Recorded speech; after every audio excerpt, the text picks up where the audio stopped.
Welcome to RX pharma chat.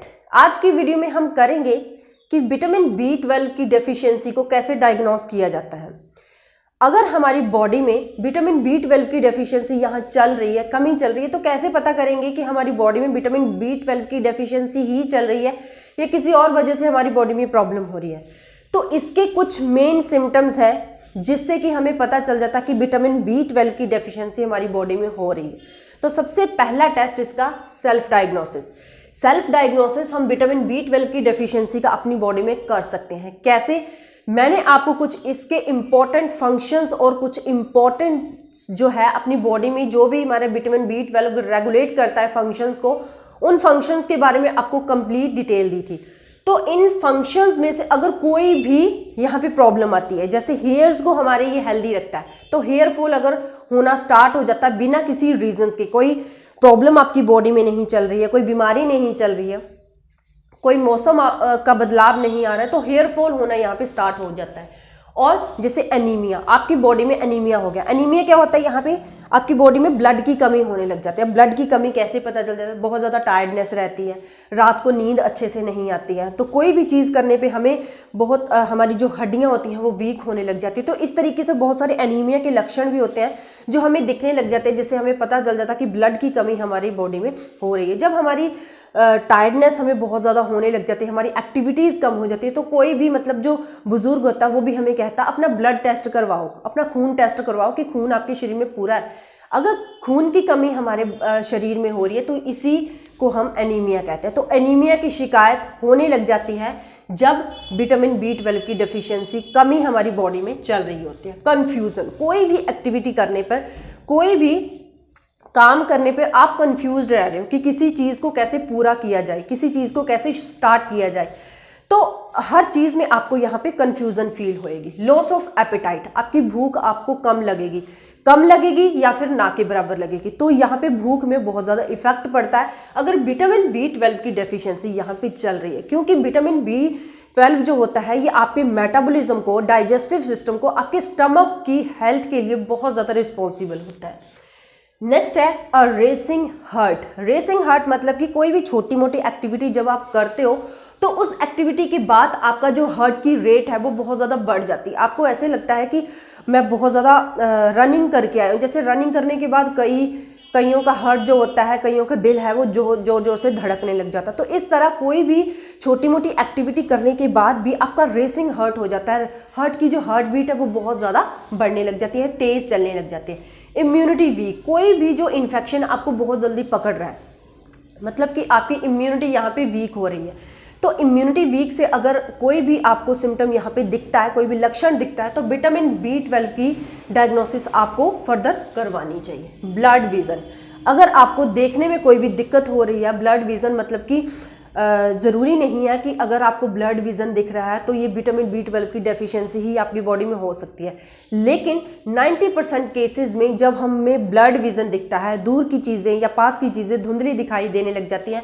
तो vitamin B12 की deficiency यहाँ पे बॉडी में देखी गई है।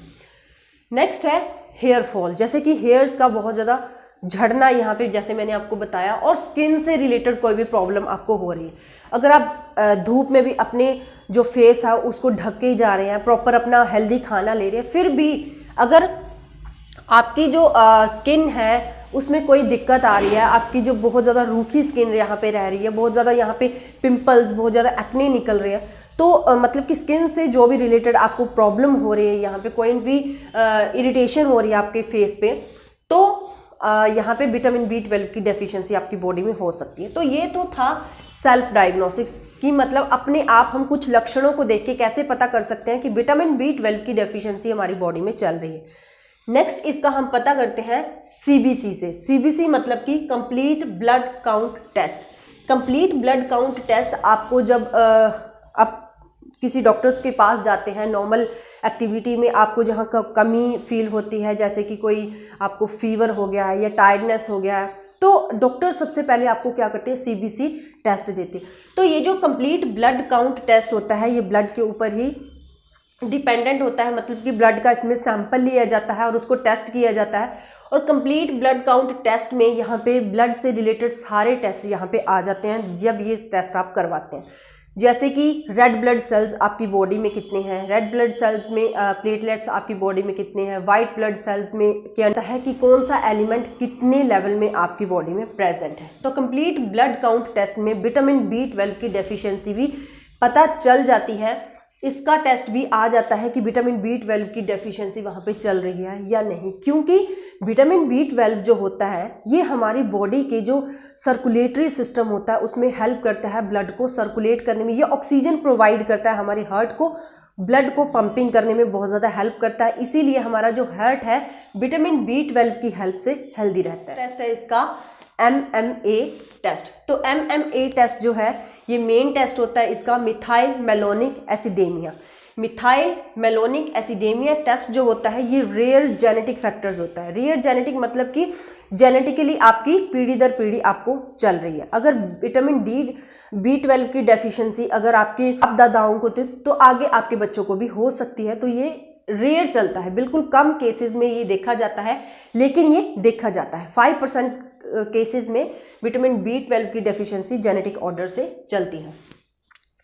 तो MMA टेस्ट जो होता है ये पार्ट्स ऑफ सीरीज में टेस्ट किया जाता है, मतलब कि यूरिन से भी किया जाता है और न्यूबॉर्न्स में भी किया जा सकता है और इसका ब्लड टेस्ट भी होता है। तो सबसे पहले हम ब्लड टेस्ट के बारे में देखते हैं। ड्यूरिंग द ब्लड टेस्ट क्या होता है, यहाँ पे जो ब्लड कलेक्ट किया जाता है इस टेस्ट को परफॉर्म करने के लिए हमारी जो बाजू होती है यहाँ पे वेन, आपको पता है कि दोनों साइड से कस के यहाँ पे एक वेन निकलती है जिसमें से वेन्स में से कई बार और भी टेस्ट परफॉर्म किए जाते हैं इससे, तो वहाँ से ब्लड कलेक्ट किया जाता है। तो ब्लड जो कलेक्ट किया जाता है वो लैब प्रोफेशनल्स के द्वारा किया जाता है। तो आगे वो जो ब्लड होता है वो एक टेस्ट ट्यूब में या वायल में यहाँ पे इकट्ठा कर लेता है जिसमें एंटी कोआगुलेंट एलिमेंट होते हैं। तो कोआगुलेंट एलिमेंट्स क्या होते हैं जो आपके ब्लड को जमने नहीं देते हैं यहाँ पे।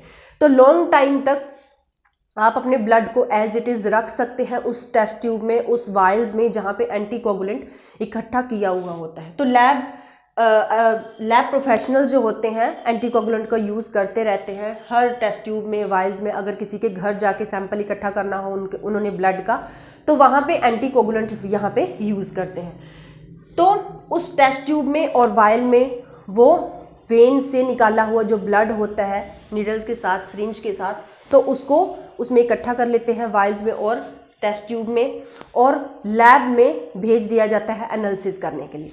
तो फर्दर जो ब्लड से एनालिसिस किया जाता है तो उससे पता चल जाता है कि जो बॉडी में विटामिन B12 की डेफिशिएंसी चल रही है या नहीं। जो ब्लड टेस्ट है ये MMA टेस्ट है, ये ब्लड प्लाज्मा के साथ या फिर ब्लड सीरम के साथ परफॉर्म किया जाता है।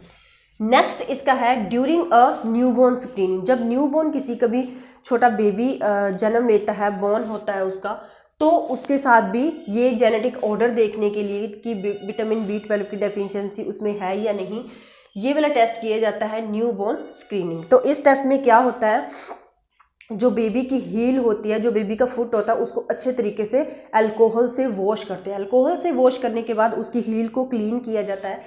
क्लीन करने के बाद जो उसकी हील होती है उसको एक बिल्कुल बारीक सी नीडल के साथ, जिसके साथ सिरिंजेस वगैरह लगाते हैं, पोक किया जाता है, प्रिक किया जाता है, और वहाँ से जो ब्लड है, ब्लड की कुछ ड्रॉप्स जो हैं वो इकट्ठी की जाती हैं उसी टेस्ट ट्यूब में या वायल में जिसमें एंटी कोआगुलेंट इकट्ठा किया होता है। तो फर्दर उसको लैब में भेज दिया जाता है एनालिसिस करने के लिए, और जो बेबी का हील है उस पर बैंडेज लगा दी जाती है ताकि फर्दर उसका ब्लड वहाँ पे ना निकले।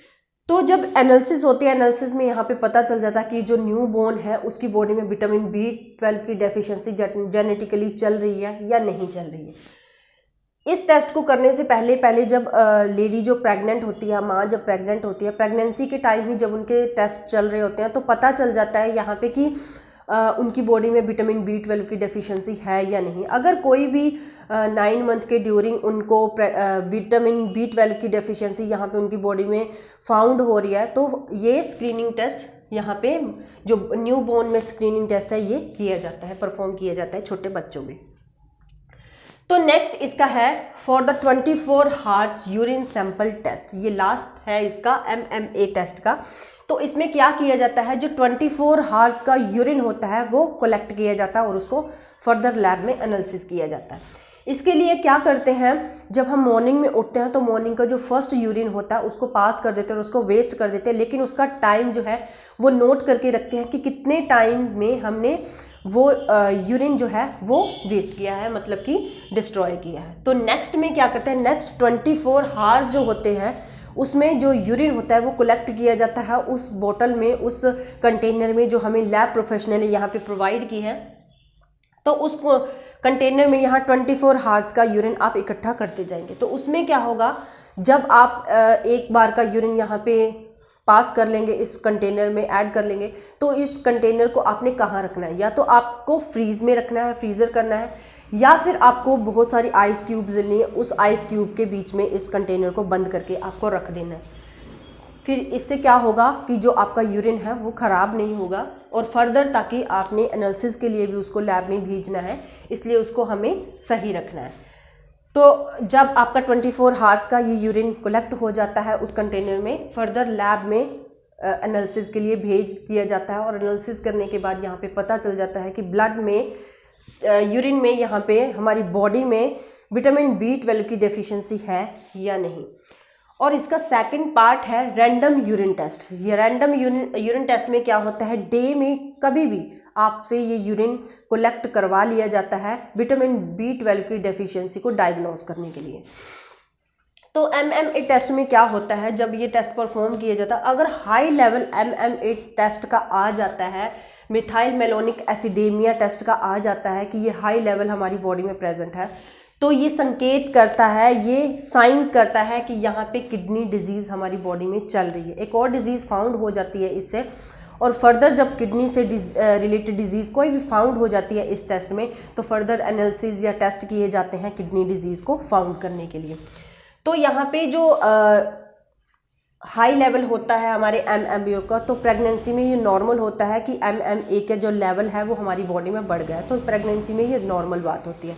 तो ये कुछ डायग्नोसिस टेस्ट है जिससे हम पता कर सकते हैं कि विटामिन B12 की डेफिशिएंसी हमारी बॉडी में है या नहीं है। जैसे मैंने आपको बताया कि सेल्फ डायग्नोसिस जो होती है वो सबसे बड़ी डायग्नोसिस होती है।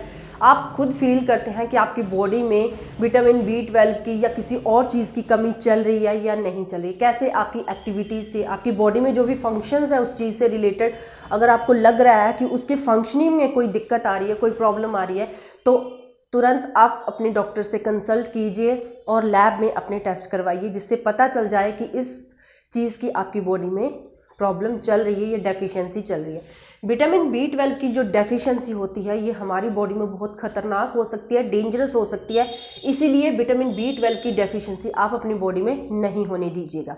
तो ये थी मेरी आज की वीडियो, मेरी आज की इन्फॉर्मेशन, आज की वीडियो आपको कैसी लगी मुझे एक कमेंट करके ज़रूर बता देना। अगर आप मेरी वीडियो को पहली बार देख रहे हैं तो प्लीज़ मेरे चैनल को सब्सक्राइब कीजिए, साथ में दिए गए बेल आइकन पे ज़रूर प्रेस कर देना, क्योंकि यही मेरी नोटिफिकेशन किसी भी नई वीडियो की आप तक पहुंचाएगी, ताकि मेरी किसी भी वीडियो को आप मिस ना कर पाओ। तो चलिए मिलते हैं नई वीडियो में नई इन्फॉर्मेशन के साथ, तब तक के लिए goodbye and have a nice time.